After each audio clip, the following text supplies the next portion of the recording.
লোকজন চেঞ্জ করেন। আমি সদস্য আমি বলতে চাই যতক্ষণ না শহীদুল আলম না দেবে মনে হচ্ছে পেট্রোল দিয়ে আত্মহত্যা করি মরে যাই।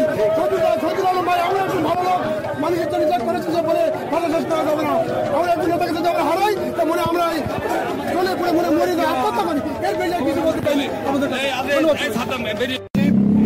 বিষ্ণুপুর ইউনিয়ন পরিষদের বর্তমান নির্বাচিত চেয়ারম্যান আমরা আজকে মানববন্ধনে অংশগ্রহণ করেছি।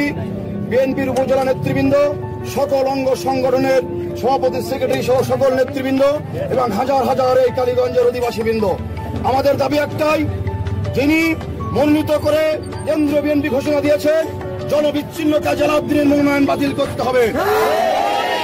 এই সাতক্ষীরা 3 নির্বাচনী আসনে সর্বাধিক সর্বোচ্চ জনপ্রিয় বিগত দিনে দিনে বিএনপির সুখে দুঃখে পাঠাচ্ছিলেন, আন্দোলন সংগ্রামে পাঠাচ্ছিলেন, গরিব দুঃখী মেহনতি মানুষের পাঠাচ্ছিলেন, কর্মীদের বিপদে পাঠাচ্ছিলেন সেই প্রিয় ডাক্তার শহীদুল আলম ভাইয়ের মনোনয়ন দাবি করছি। প্রিয় বিএনপির ভারপ্রাপ্ত চেয়ারম্যান মহোদয়, আপনি তো বলেছেন আগামীতে যার হাতে ধানের শীষ দিলে জয় যুক্ত হবে তাকে এই ধানের শীষ দেওয়া হবে।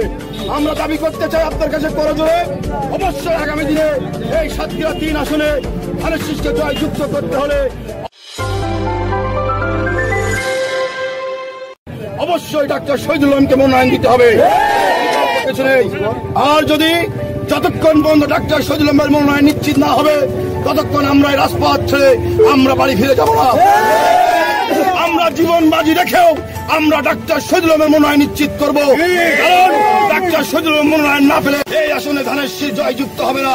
আর ধানের শীষ জয়যুক্ত না হলে প্রিয় নেতা দলের ভারপ্রাপ্ত চেয়ারম্যান মহোদয়, আপনাকে বলতে চাই আপনার 31তম বাস্তবায়ন করতে হলে সাতক্ষীরা 3 আসনে ধানের শীষকে নিশ্চিত করতে হবে। ধানের শীষ বিজয় নিশ্চিত করতে হলে ডাক্তার শহীদুল আলমকে মনোনয়ন দিতে হবে।